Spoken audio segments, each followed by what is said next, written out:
Bueno, muy buenos días para todos y para todas. Bienvenidas a este primer conversatorio del evento Desinformación en América Latina, reflexiones e iniciativas desde el sur global.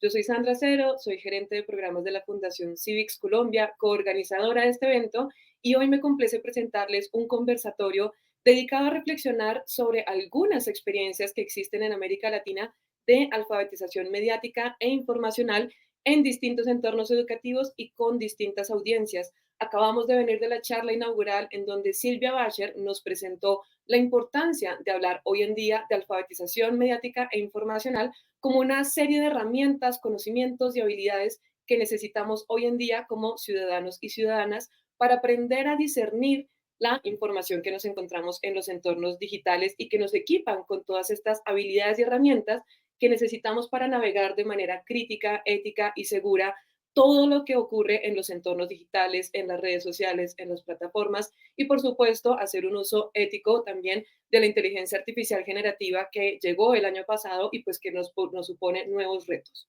Hoy estamos en una conversación que es una oportunidad para poder compartir los aprendizajes de personas como los que tenemos aquí invitados el día de hoy, que han tenido la experiencia directa de llevar programas de alfabetización mediática e informacional a distintos entornos, con distintas audiencias, y que gracias a su experiencia, pues hoy en día podemos reflexionar sobre cómo seguir avanzando en la implementación de alfabetización mediática e informacional en nuestros países, en nuestras comunidades, en los distintos entornos en los que nos enfrentamos, asegurando así que cada vez más personas tengamos las herramientas necesarias para navegar con confianza y responsabilidad el mundo digital, que es el que nos convoca el día de hoy. A todos ustedes, muchas gracias por estar acá y quiero en primer lugar presentarles a este panel de lujo que nos acompaña el día de hoy. En primer lugar, les presento a Tomás Durán. Él es de Colombia, es el director de investigación de la Corporación Universitaria Minuto de Dios. Es consultor también para organizaciones como la UNESCO en temas relacionados con alfabetización mediática e informacional. Tomás es doctor en comunicación y periodismo con un énfasis investigativo en la educación en medios e información y la gestión de ciencia, tecnología e innovación. Tomás ha desarrollado diferentes investigaciones relacionadas con alfabetización mediática e informacional, políticas en educación y tecnología, entre otras. Además, Tomás es miembro de la red Mil Alliance de UNESCO y también de la Digital Communication Network de AlphaMed y parte también de la Comisión para América Latina de la Alianza Global de la UNESCO en alfabetización mediática e informacional. De hecho, con Tomás tuvimos el placer hace muy poco de trabajar juntos desarrollando una investigación que nos permite identificar cómo hoy en día navegan y usan los entornos digitales los niños, niñas y jóvenes entre los 10 y 18 años.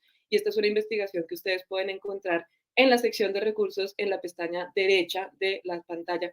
Tomás, bienvenido a este espacio. ¿Cómo estás?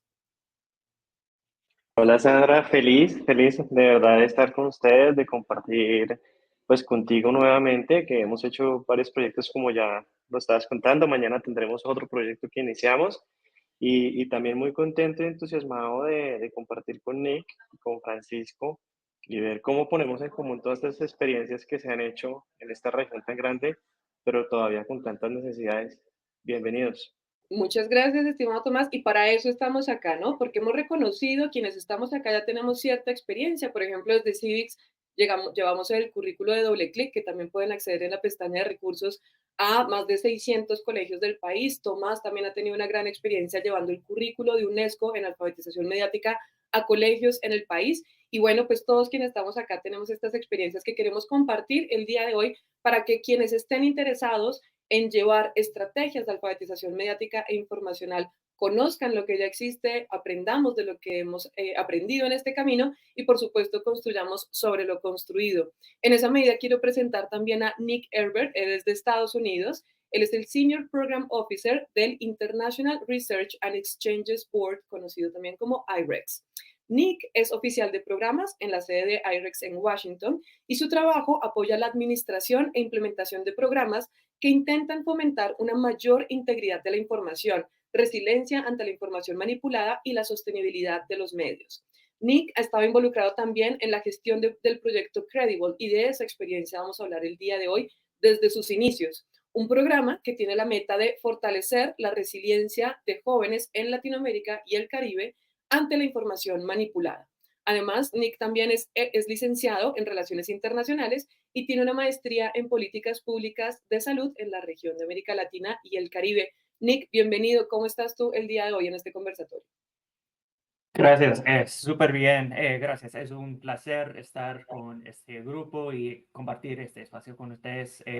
Y obviamente es un honor compartir nuestra experiencia de Credible con ustedes hoy.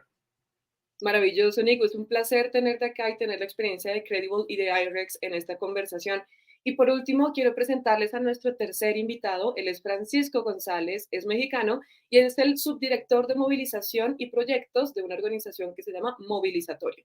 Francisco trabaja en Movilizatorio, que es un laboratorio de innovación social con presencia en diferentes países de América Latina, donde lidera el área de educación mediática de la organización, con la cual ha trabajado proyectos con organizaciones como la UNESCO, Teach for All y la Organización de Estados Americanos, con los que ha capacitado a, ojo a este dato, más de 8,000 personas entre docentes y periodistas y pues bueno, han logrado una gran incidencia en programas públicos de la Secretaría de Educación Pública de México, entre otros. Querido Francisco, es un placer tenerte acá. ¿Cómo llegas el día de hoy? Hola Sandra, buen día. Muchas gracias por el espacio y feliz de compartir contigo y con Nick y Tomás este panel para que cada vez haya más y mejor educación mediática en Latinoamérica. Fantástico, querido Francisco. Es un gusto tenerte acá y quiero empezar esta conversación sobre alfabetización mediática e informacional en América Latina contigo. Francisco, como lo mencioné en tu perfil, tú estuviste en la creación de Digimente, que es un programa de alfabetización mediática e informacional que, como lo mencioné e hice hincapié hace unos segundos, ha logrado impactar a más de 8,000 personas en distintos países de la región. Quisiera empezar contigo. Cuéntanos de qué se trata Digimente, para qué audiencias está diseñado y dónde podemos consultar. Claro, Sandra, muchas gracias. Pues Digimente es un programa que fortalece las habilidades para analizar críticamente la información que encontramos en medios y plataformas digitales, para desarrollar creatividad al momento de interactuar en medios, plataformas digitales, también para trabajar mejor en equipo con otras personas al aprovechar estas y tener interacciones más éticas en plataformas y medios. Y esto lo llevamos a cabo a través de principalmente tres acciones. Una, a través de facilitar un currículo de educación mediática y no solo facilitarlo, sino adaptarlo a las necesidades de diferentes audiencias y sistemas educativos. Este currículo se puede eh, ver y consultar de manera gratuita en digimente.org. En segundo lugar, a través de entrenamientos tanto a periodistas como a influencers para que mejoren sus contenidos en el sentido en el que estén más informadas e informados en cuanto al proceso en el que comparten información. Y en tercer lugar, a través de campañas de comunicación masiva, a través de redes sociales, sobre todo mediante las cuales con contenidos cortos, entretenidos, buscamos que estas buenas prácticas del currículo se puedan adoptar por parte de quienes nos siguen y nos ven en redes sociales. Genial, Francisco. Cuéntanos un poco más, ¿qué has aprendido tú en este camino? Te voy a hacer una pregunta más adelante, pero cuéntanos un poquito más de todo esto que nos estás contando de Digimente. Claro, pues bueno, en primer lugar, he aprendido sobre retos importantes, que es el hecho de que la educación mediática no necesariamente es prioridad tanto en los sistemas educativos como entre la ciudadanía. Luego es complicado, es retador que la ciudadanía y las autoridades detecten cómo el no tener desarrolladas estas habilidades les puede afectar directamente en la vida. No es como, por ejemplo, tener habilidades para directamente poder, unas habilidades muy directas relacionadas a empleabilidad o habilidades para administrar tu dinero, mejor. Es decir, todavía falta, tenemos un reto importante como quienes estamos de este lado promoviendo la educación mediática, lograr que se reconozca el reto tan importante que hoy en día el Foro Económico Mundial reconoce como la amenaza número 1, ¿no?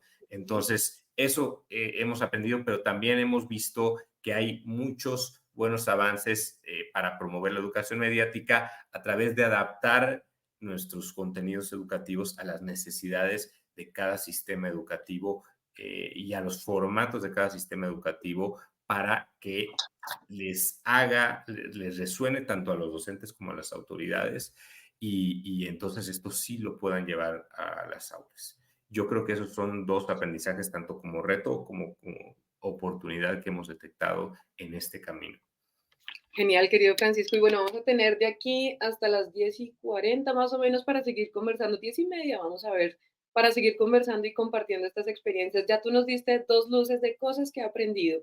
Por un lado, este tema no ha ganado la relevancia y la prioridad que amerita, eso por un lado, y por otro lado nos dices, ya aprendí que para poder integrar estos contenidos de una mejor manera a los entornos educativos, tenemos que adaptarnos nosotros a las necesidades del aula. Y de eso vamos a estar hablando un poquito más adelante. Gracias, querido Francisco. Estimado Tomás, tú no nos vamos a decir mentiras. Tú eres uno de los principales referentes en temas de alfabetización mediática e informacional en Colombia. No en vano, pues eres consultor de la UNESCO y pues has seguido de cerca en los últimos años todas las transformaciones y adaptaciones que ha tenido que vivir la alfabetización mediática e informacional a medida que van apareciendo nuevos rasgos que son necesarios abordar. Por ejemplo, el año pasado nos llegó la inteligencia artificial generativa y todos los currículos de alfabetización mediática dicen, ok, ¿cómo integramos este nuevo componente? ¿No? Eso significa que estamos todo el tiempo actualizándonos en retos, en necesidades y en nuevos aprendizajes. Cuéntanos cómo ha sido para ti la experiencia de llevar el currículo de alfabetización mediática e informacional de la UNESCO. Piensa críticamente, haz clic sabiamente a los colegios de Colombia. Gracias, Sandra. Y bueno, Francisco, gracias también por explicarnos un poco cómo ha sido esa implementación de otro de los currículos. Yo creo que es lo que nos une hoy, ¿no? Porque no es solo crear un currículo y traerlo y llevarlo a las realidades propias de un país. En el caso de la experiencia que yo he tenido, que es traer el currículo de UNESCO, que es digamos, un recurso que se piensa un poco más global, digamos, en varios idiomas, nace en inglés, se traduce al español.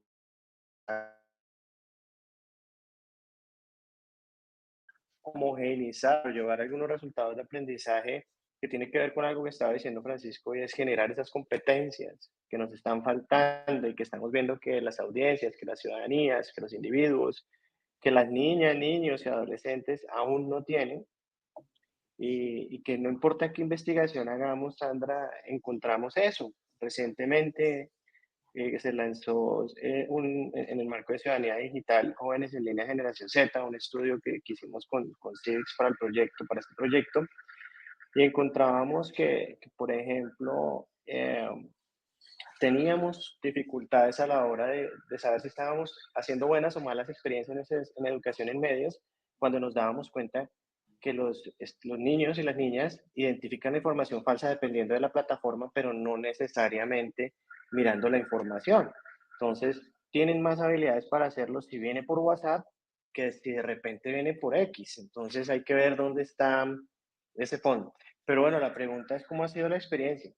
Y yo parto de una de las premisas de UNESCO, que es esa flexibilidad y de repente que los currículos no los podemos ver rígidos y que nosotros tenemos que mirar cómo podemos llegar a diferentes audiencias. Y tan es así que si ustedes se ponen a revisar, muchos de los currículos que han nacido en Latinoamérica, pues recogen ese primer currículo de 2011 de UNESCO, algunos alcanzan a recoger la segunda versión de 2021 y llevan algunos elementos.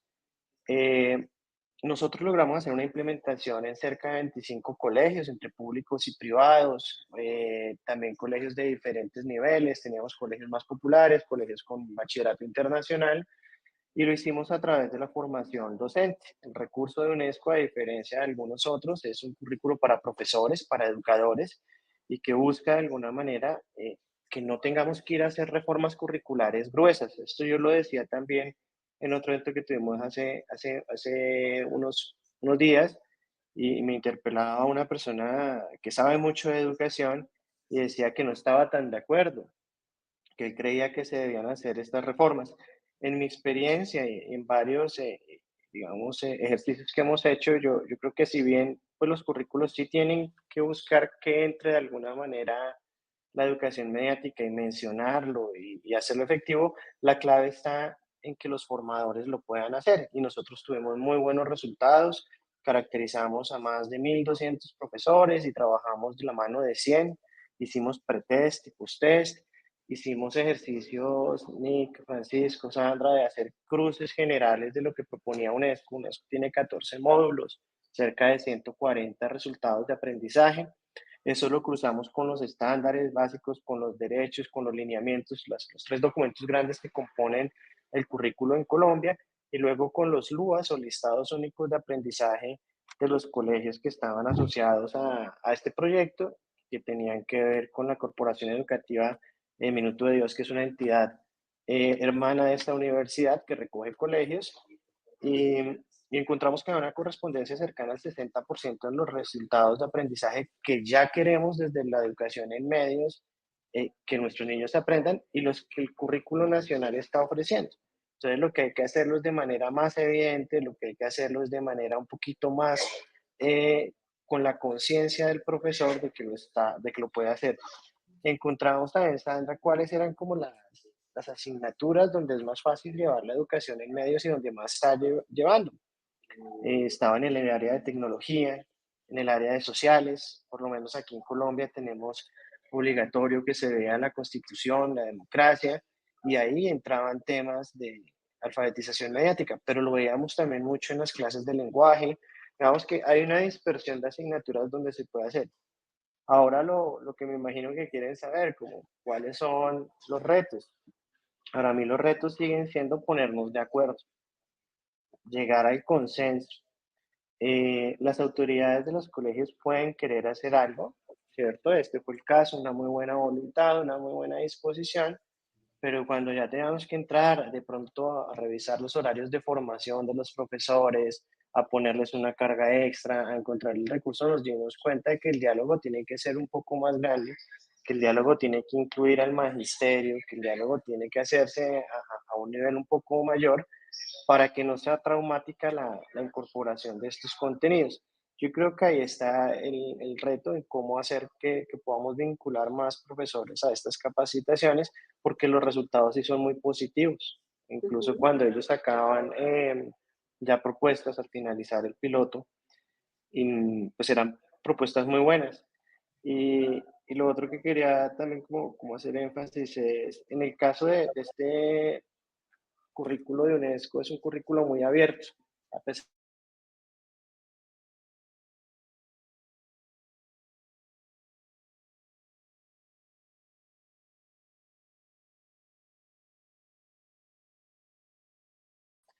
Pero los algoritmos, la capacidad que tenía ya Google de búsqueda de información, etcétera, es la misma.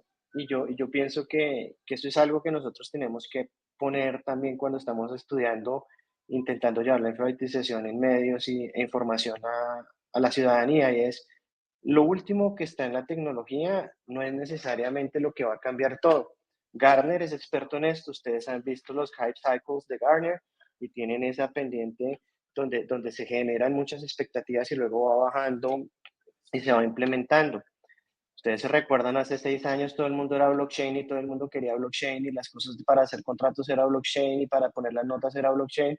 Y nosotros no podemos confundir la tecnología con lo que queremos hacer. Ese es un mensaje claro, y creo que es algo que hemos logrado llevar a los colegios. No es el último desarrollo lo que va a marcar que nosotros podamos estar preparados para enfrentar los riesgos de la desinformación, de las fake news y del atropello de información que podemos llegar a tener.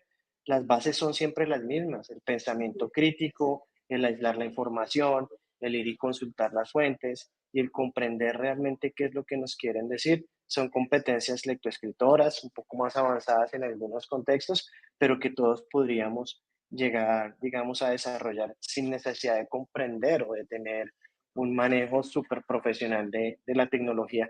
Creo que empecé a hablar de un montón de cosas, Sandra, tú me conoces, yo me empiezo a emocionar y salto, pero en principio fue una implementación positiva que yo creo que es replicable y que por lo menos me llevo yo, así digamos que tenga personas que lo puedan interpelar con todas las razones, algo que me da ilusión. Y es que Ujú. no tenemos que llegar a decirle a todos los gobiernos latinoamericanos, modifiquen sus leyes de educación, cambien los currículos. No, con lo que hay podemos entrar y podemos meter la alfabetización mediática. Claro, ojalá lo hagamos de forma aparente, pero no tiene que ser traumático. Ya está ahí, ya es una discusión vigente.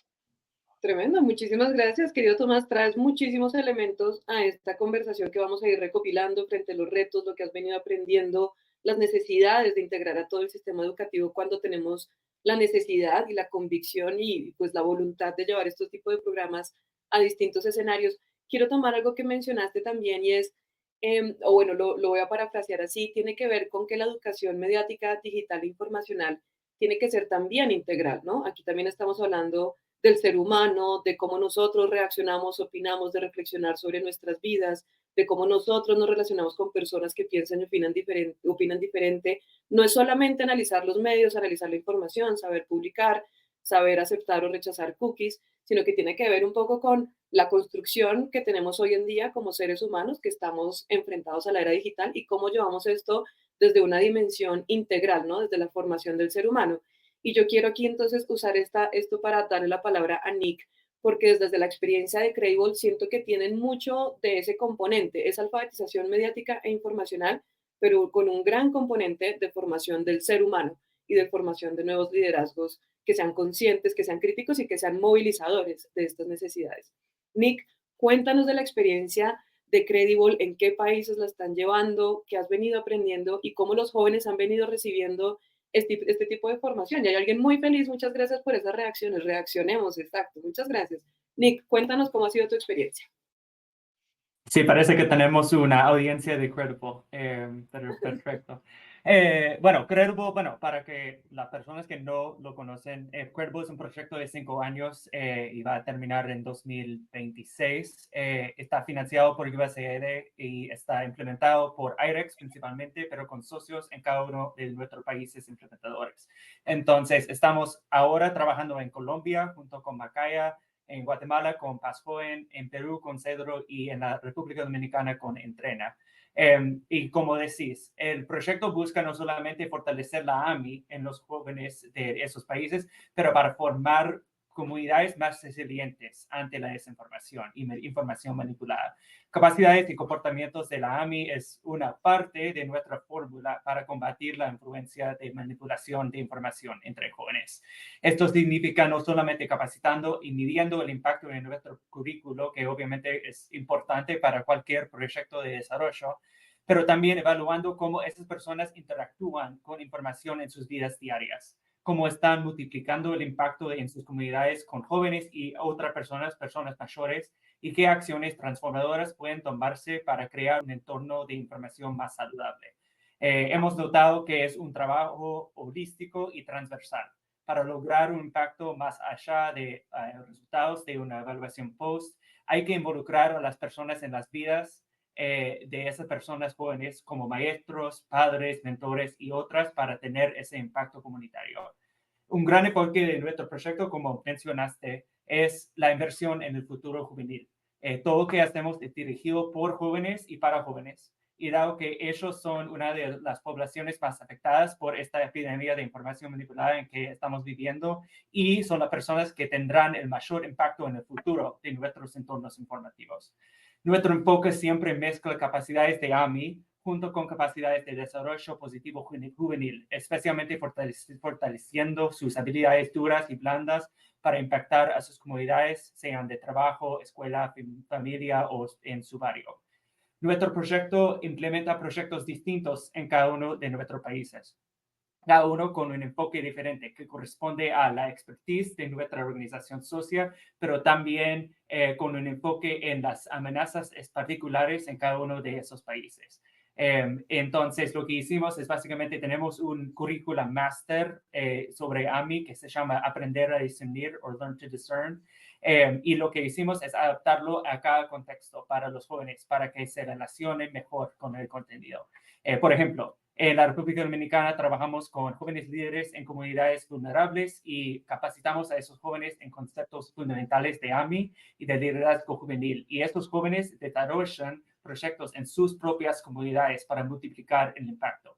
Por ejemplo, el año pasado unos jóvenes hicieron un mural dentro de un centro comunitario. También hicieron charlas junto con padres y mentores dentro de una comunidad. Entonces, en ese sentido, estamos como tratando de traerlo fuera de la sala de capacitación a una comunidad. Y iba a mencionar también, porque Civics es de Colombia, que hacemos algo similar en Colombia. De hecho, ya finalizamos una serie de capacitaciones con jóvenes de todo el país y vamos a financiar 16 proyectos de fortalecimiento de participación cívica en temas de AMI. Por ejemplo, en una comunidad vamos a financiar un congreso de jóvenes que va a implementar proyectos locales acerca de la AMI dentro de su comunidad. Y también quería mencionar que cada país, como mencioné, tiene un enfoque distinto en base a las amenazas. Entonces, por ejemplo, en Guatemala se enfoca mucho en el cyberbullying, que es un tema ahí, pero en República Dominicana y en Perú enfocamos mucho en combatiendo el discurso de odio. Pero también cabe mencionar también que tenemos otro componente en nuestro proyecto que es capacitar a jóvenes creadores de contenido en AMI y también en técnicos de creación de contenido de calidad.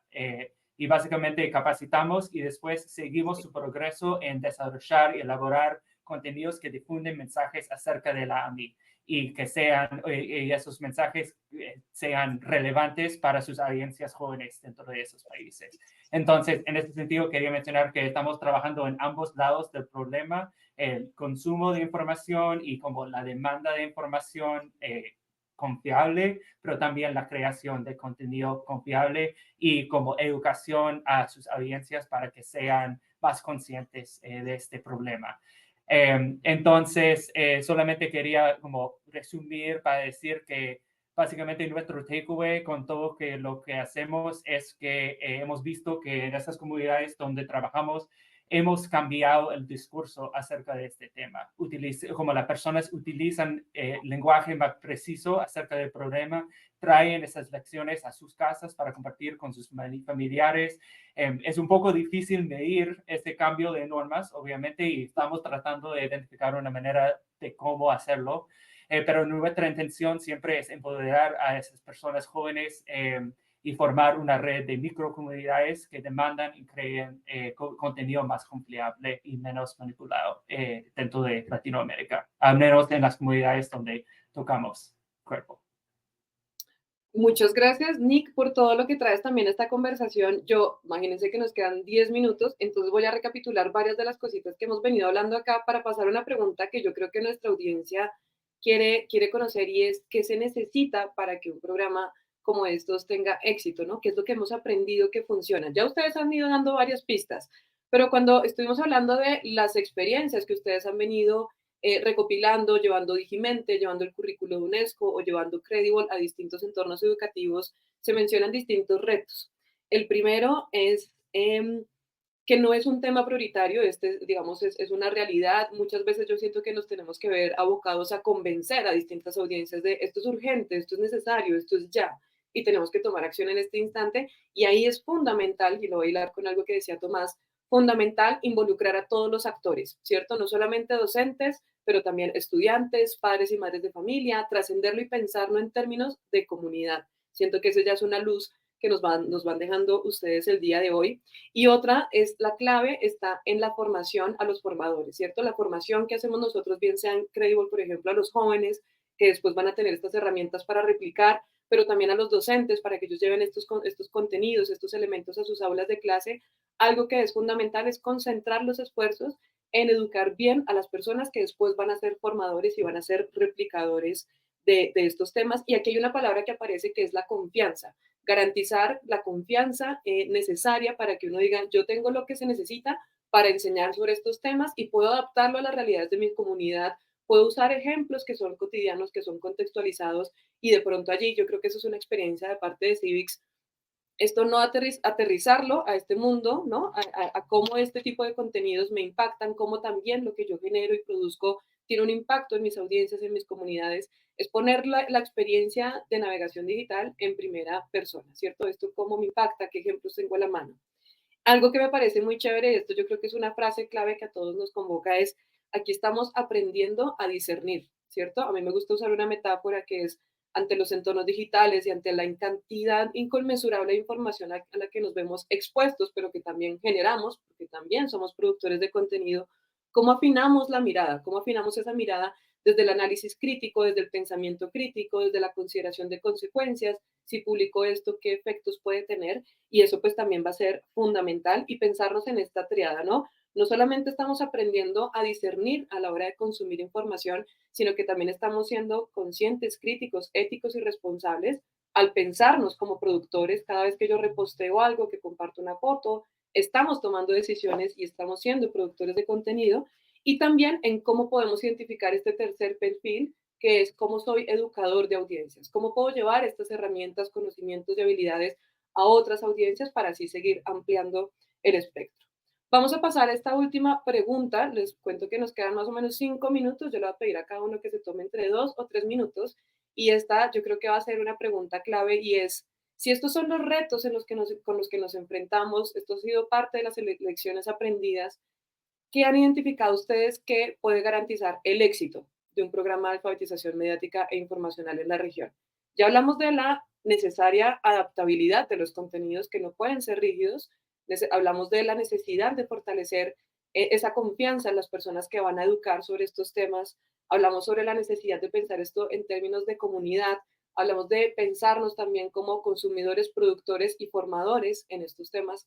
¿Qué otros elementos creen ustedes que pueden decirle a esta audiencia que está interesada y que ustedes digan, si ustedes tienen una iniciativa de alfabetización mediática, párese sobre estos aprendizajes que ya hemos ganado y seguramente tendrá éxito o de pronto será un poco más ameno para ustedes llevar estos contenidos a sus distintas audiencias? Espero que no sea una pregunta muy difícil y voy a escoger a alguien. Francisco, ¿quieres arrancar tú? ¿Qué garantiza el éxito? Claro que sí, gracias, Sandra. Pues yo pienso que es básico transversalizar, es decir, que la educación mediática se asocie con otras asignaturas u otros temas, porque al final es un tema que se asocia prácticamente a cualquier área del conocimiento. Lo otro también importante es no solo el contextualizar, no solo el entrenar, sino también acompañar en el proceso a quienes ya lo están implementando, tanto a docentes como autoridades de nuestro caso, para ver qué retos están teniendo y cómo les podemos ayudar a que sea más efectivo este proceso. Entre otros que se me ocurren, pero bueno, por temas de tiempo, si quieren le paso No, la pero palabra. fíjate que las buenas noticias, porque este evento ha estado lleno de buenas noticias, me dicen por interno que tenemos más tiempo. Entonces, Ah, buenísimo. aprovechamos. Sí, pues muchas gracias. Y el otro, pues es que yo insisto justamente en contextualizar no solo a cada país, en nuestro caso a cada país en el que trabajamos, sino también a las necesidades de las diferentes interesados en esto, ¿no? Es decir, es un reto, pero al final es muy necesario escuchar tanto los intereses y necesidades de las chicas y chicos, que para eso desde Digimente hicimos encuestas, hicimos entrevistas y grupos focales para entender estas necesidades, pero cómo eso se alinea con las necesidades de las y los docentes y cómo eso se alinea con las necesidades de las autoridades educativas y entonces lograr ese mix que combine todas ellas, ¿no? Y la realidad es que para nosotros ha sido un tema de ensayo y error, de aprender y cada vez llegar hasta el punto en el que pues, prácticamente cada sistema educativo con el que trabajamos tiene una versión adaptada de nuestros currículos. Yo creo que eso es algo muy importante y sobre todo entender los intereses, no solo las necesidades de educación mediática, sino que, por ejemplo, los ejemplos que se pongan, los casos que se pongan, les resuenen en el corazón a las chicas y chicos que van a aprender, porque por más que uno les enseñe en las aulas sobre estas temáticas, si no se asocia a temas que les interesan, pues difícilmente lo van a poder aplicar en su día a día. Francisco, muchísimas gracias. Voy tomando unos elementos para el cierre de este evento. Maravilloso. Querido Tomás, ¿cuáles dirías tú que son esos factores de éxito para poder llevar temas de alfabetización mediática a entornos educativos? Tengo el reto de hacerlo rápido. Para mí hay como 4 que estaba tomando ahora de lo que no se ha recogido ya, aunque el primero lo tocó Francisco. Yo creo que el primero y clave del éxito es trabajar juntos. Trabajar juntos. Yo siempre digo que en mi experiencia personal fue más fácil hacer redes internacionales que hacer redes nacionales. Ahora las redes nacionales se están formando, se está llegando y el esfuerzo está ahí. Pero trabajar juntos no es solo que nos unamos Sandra, Francisco y Nica a trabajar. UNESCO habla como de 2 máximas. Una es alcanzar consenso, reach consensus, y alojar recursos. Y eso va de la mano. Porque cuando decimos que se debe trabajar juntos, no es solo que atemos al Estado con la empresa, con la universidad y con los colectivos sociales, sino que al interior mismo del Estado o de nosotros como organizaciones también dialoguemos. ¿A qué me refiero? Y creo que Francisco medio lo tocaba ahora. El Ministerio de Tecnología e Información ha tenido uno de los proyectos más exitosos en el tiempo en Colombia, si se quiere, que fue en TIC Confío, hoy 123 por TIC, que enseñaba temas de alfabetización en medios, muy enfocado a lo digital, pero no hablaba con el Ministerio de Educación o no hablaba con el Ministerio de Ciencia y Tecnología de Cultura. Ahora ya lo están haciendo y están empezando a tener una misma política, digamos, desde lo que el Estado quiere empoderar a los ciudadanos. Y eso que puede llegar a tener de malo, y lo voy a tocar ahorita más adelante, que si no estamos dando la misma línea podemos caer en otros problemas. Entonces, el consenso es importante entre todos. Creo que lo voy a tocar ahorita en la tercera, no se me va a olvidar. La segunda, que yo creo que también es importantísima porque lo estamos promocionando y tiene que ver con la primera y con la segunda también, y con la tercera también, pero es la segunda, que yo creo que debemos ser claros que la educación en medios e información, yo prefiero decir educación en medios e información, aunque UNESCO dice alfabetización, es mucho más que el fact-checking y es mucho más que la ciberseguridad. Si seguimos pensando que solo desmitificar si una información es o no correcta, o si estamos en un enlace seguro o no, pues no vamos a llegar a tener una ciudadanía pensante y preparada y capacitada para enfrentar los desafíos que cada vez son más, porque los bots, los algoritmos, las capacidades humanas, a veces pensamos que son solo bots haciendo mashup y de repente medios sintéticos fabricando cosas, pero no, también hay un montón de elementos más tradicionales que están ahí. Entonces creo que es eso, tener eso muy consciente y seguir trabajando acá. A mí me gusta el concepto de ciudadanía digital, me gustan otros conceptos que son mucho más globales. Y paso a la 3, desmitificar la tecnología. Y ahí yo siempre hago la pregunta, oiga, necesitamos todos para tener unas finanzas saludables en el hogar, para poder ahorrar, cumplir nuestras metas, ser financieros. No, cierto que no, qué pereza que todos fuéramos financieros. No es necesario para comprender la tecnología que todos seamos ingenieros ni que todos sepamos de desarrollo de software. Entonces creo que eso es algo que tenemos que hacer. Nosotros, los seres humanos, tendemos a generar cierto halo de elitismo alrededor de los temas. Y la gente cree que ese conocimiento no es accesible. Pasa, por ejemplo, nosotros los académicos, ahí me da culpa, escribimos para otros académicos, no escribimos para las personas, entonces descubrimos un montón de cosas y lo ponemos tan enredado que no está. Creo que es eso, es abrir caminos a comprender la tecnología. Yo no necesito programar para comprender qué hace un algoritmo o cómo interactúas con las capas de información que están detrás de lo que tú ves. Son temas que se pueden enseñar de otras maneras. Y ahí pasa también por entender que la brecha digital, entonces, no es solo si una persona tiene o no luz en su casa y puede conectar un dispositivo al Internet, sino que hay muchos más elementos que están acá y que estamos poniendo nosotros como barreras a las personas. Y la cuarta, ya para cerrar y conectar todo esto un poco, porque me gusta además, tú hablabas de la confianza, mira que el Instituto Portulares en el índice que hacen, el de Network Readiness Index, decía que la humanidad ha perdido la confianza en la tecnología. Yo creo que eso es verdad y es por estas cosas que no entendemos, no es transparente, no hay esa ética en su producción. Pues la cuarta es que promulguemos un pensamiento crítico, pero un pensamiento crítico aplicado, que busquemos que las personas lleguen a poder entender. Es la única, digamos, herramienta que tenemos nosotros para poder enfrentar lo que se venga. Yo no sé qué se viene. Las manipulaciones, Nick hablaba muy bien ahora de esto, son cuán aparentes como cuán sofisticadas quiera un Estado.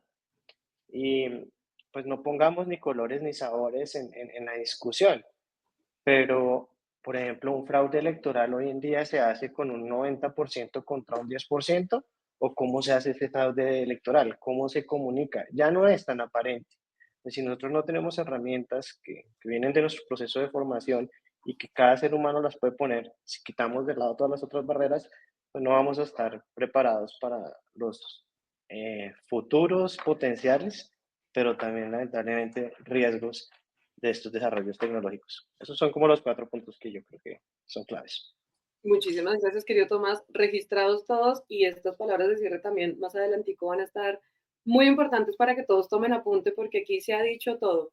Querido Nick, cuéntanos para ti, ¿cuál es esa clave del éxito para llevar programas de alfabetización mediática a la región?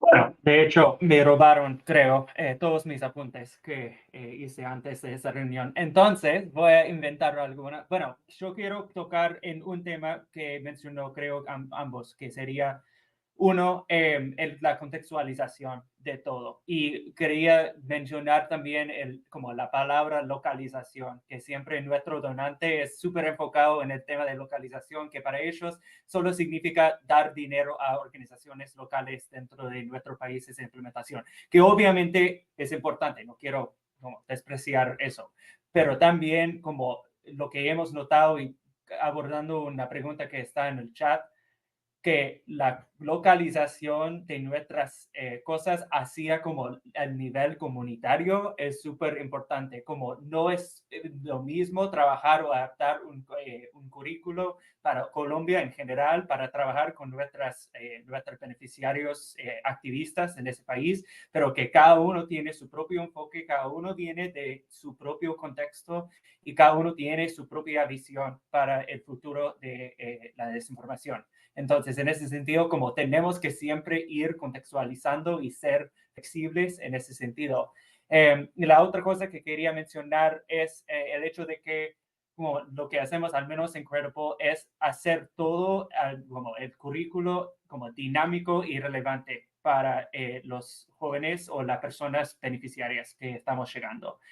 Y quiero decir, como a veces los currículos como en papel son un poco aburridos, pero si hacemos el esfuerzo para que sean relevantes para la vida diaria de las personas, y especialmente cuando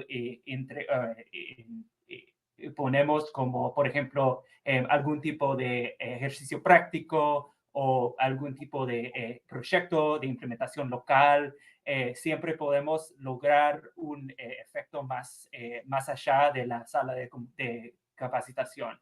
Por ejemplo, lo que hicimos en Perú fue nuestro socio Pesedro hizo básicamente un toolkit de facilitación para sus docentes que están implementando el proyecto hacia los jóvenes, para inspirar a esos docentes para que presenten los contenidos de una manera lúdica y dinámica. Y a partir de eso, como los jóvenes se apropiaron del contenido de sí mismos y están básicamente como impulsando el tema dentro de sus escuelas fuera de la sala fuera de la sala, la aula. Y por eso, básicamente, como la idea es como las jóvenes entienden eso, las jóvenes como están, como quieren involucrarse en ese tema y además como tienen como el entusiasmo para llevarlo fuera de su contexto, hacia como, por ejemplo, su barrio o su familia. Entonces, en ese sentido, quería mencionar que eso ha sido una de nuestras lecciones aprendidas, y seguro sería importante para cualquier proyecto que estamos implementando acerca del AMI en la región. Maravilloso, Francisco, Tomás, Nick. Todo lo que ustedes han dicho es absolutamente invaluable. A mí me hubiera encantado participar en un conversatorio de este tipo hace un año cuando nos estábamos pensando doble clic, porque fíjense, de eso se trata, ¿no? Aquí tenemos unas experiencias ganadas, tenemos algunas luces que nos han dicho por aquí es el camino, nos hemos tenido que adaptar, flexibilizar, aprender que todo esto es una arena nueva. De hecho, me uno a lo que decía Francisco, en nuestra experiencia como Civics también es ensayo y error. Es también todo tan nuevo que le apostamos desde la innovación, desde el juego, desde la lúdica, desde contenidos contextualizados, pero uno nunca sabe muy bien si eso es lo que va a funcionar o no. Entonces hacemos una prueba, vemos que funciona, listo, por aquí es el camino. Y justamente hoy estamos hablando de estos temas, ¿no? ¿Cuáles son estos caminos? Voy a recapitular algunas de estas ideas finales y te agradezco, Nick, también por haber respondido la pregunta de Flor en el chat. Y Mimena también nos pregunta justamente como por estas estrategias que pueden hacer que esto sea más atractivo. Ella se pregunta si, por ejemplo, la educación sexual integral podría ser la vía de entrada, y yo creo que esto tiene que ver con algo que varios de ustedes han mencionado, y es entendamos primero a nuestras audiencias, ¿cierto? ¿Qué es eso que les puede generar un feeling? Francisco lo decía muy bien, ¿qué es eso que les llega y les resuena con el corazón? Porque solamente ahí vamos a prestar atención. Si hablamos de alfabetización mediática o informacional, en estos conceptos que parecen de universidad y que parece que no trascienden las barreras de los espacios académicos, pues no vamos a llegar al impacto, ¿no? Entonces, lo primero es, y aquí voy hilando las ideas, bien nos decía Tomás, tenemos que transformar un poquito el lenguaje. Cuando hablamos de alfabetización mediática o informacional, eso pareciera que fuera de especialistas, pero realmente nos compete a todos y todas. Ojalá encontremos un concepto que lo haga tan sexy que todos los ojos del mundo pues se vuelquen a este tipo de procesos. Lo segundo es trabajar juntos. Eso lo decía también lo decía Francisco, trabajar juntos, crear comunidades, crear redes. De eso se trata Verazmente. Yo creo que Verazmente, que ha sido pues esta alianza de organizaciones que trabajamos en Colombia, es un ejemplo de cómo, del poder que tiene juntarnos, que el poder que tiene compartir experiencias. Pues muchas gracias a todas las organizaciones. Nick, bienvenido si quieres ser parte de Verazmente, pero es una evidencia de cómo juntarnos puede llegar a poner estos temas en el centro del debate público, permitir redes de aprendizaje que compartamos y que construyamos sobre lo construido, y cada vez ganar muchos más seguidores interesados que quieren poner su corazón, su voluntad y su interés a transmitir este tipo de conocimientos, habilidades y herramientas a sus distintas comunidades. La necesidad de articular a distintos actores, y esto va a distintos niveles, desde los ministerios, que ellos se hablen entre ellos, a nivel local, secretarias de educación o entidades del sector educativo a nivel local, docentes, padres y madres de familia, estudiantes, ¿no? Esto no es solamente del aula de clase, esto realmente es una necesidad que tenemos hoy en día como humanidad, que estamos siendo protagonistas de un cambio cultural, y ahí es clave poder generar estas redes de articulación entre distintos actores.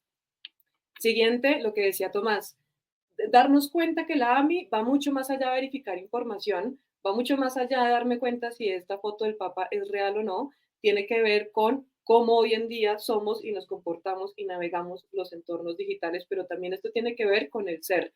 No, hay una falsa dicotomía entre lo virtual y lo análogo, como si no hubiera relación alguna entre lo que yo hago en línea con mi vida personal, y pues esto es absolutamente falso. Todas las interacciones que tenemos, los mensajes que nos llegan, los grupos en donde estamos, el contenido que se comparte allí, todo esto tiene impactos profundos en nuestra vida personal, y tenemos que romper esa idea de que lo que ocurre en lo virtual no tiene ningún impacto en mi vida personal.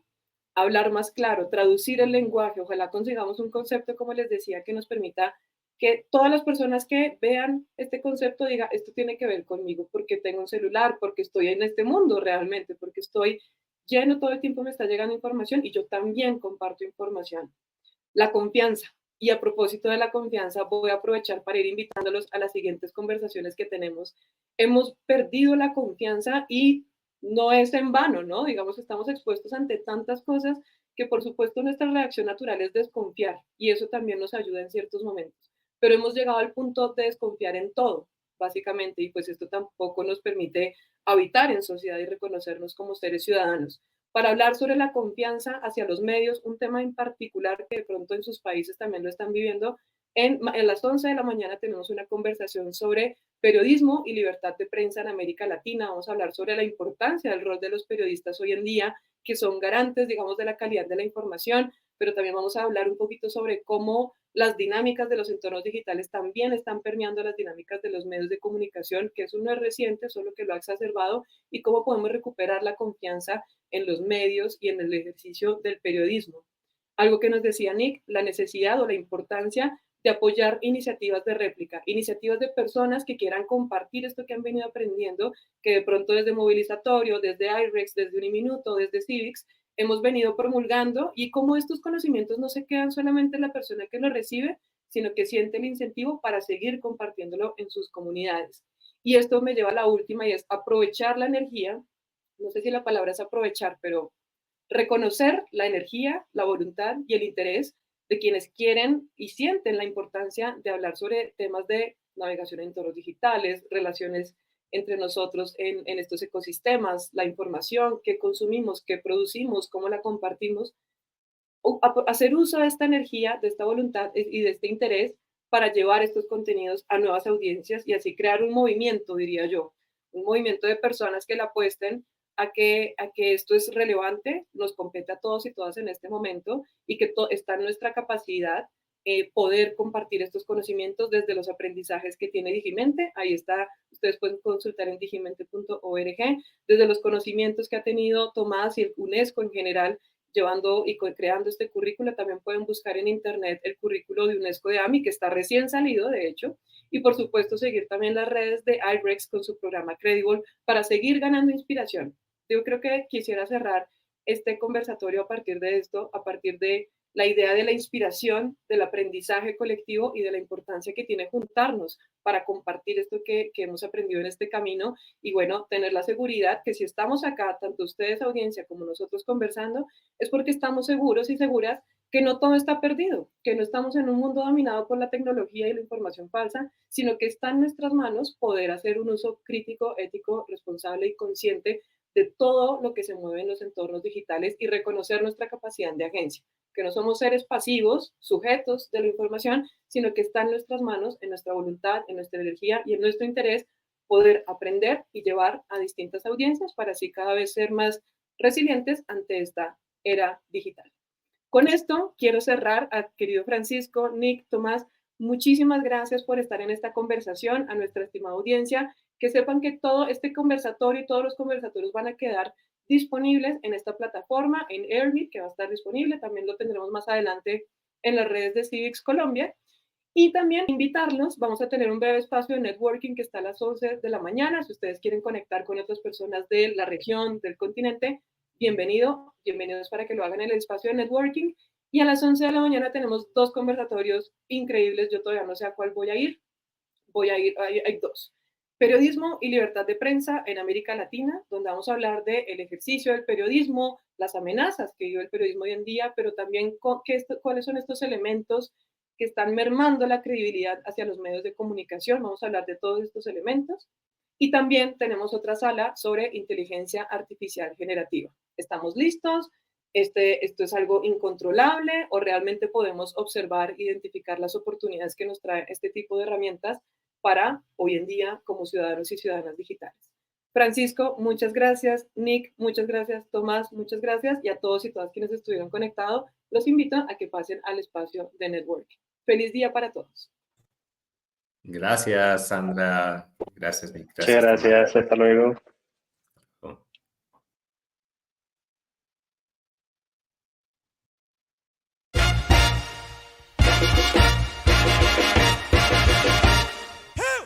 En 1995, Gabriel García Márquez creó en Cartagena la Fundación para el Nuevo Periodismo Iberoamericano. Tras 27 años impulsando el periodismo independiente, ético, innovador y riguroso, Ahora somos Fundación Gao. Somos Taller de Periodismo. Formamos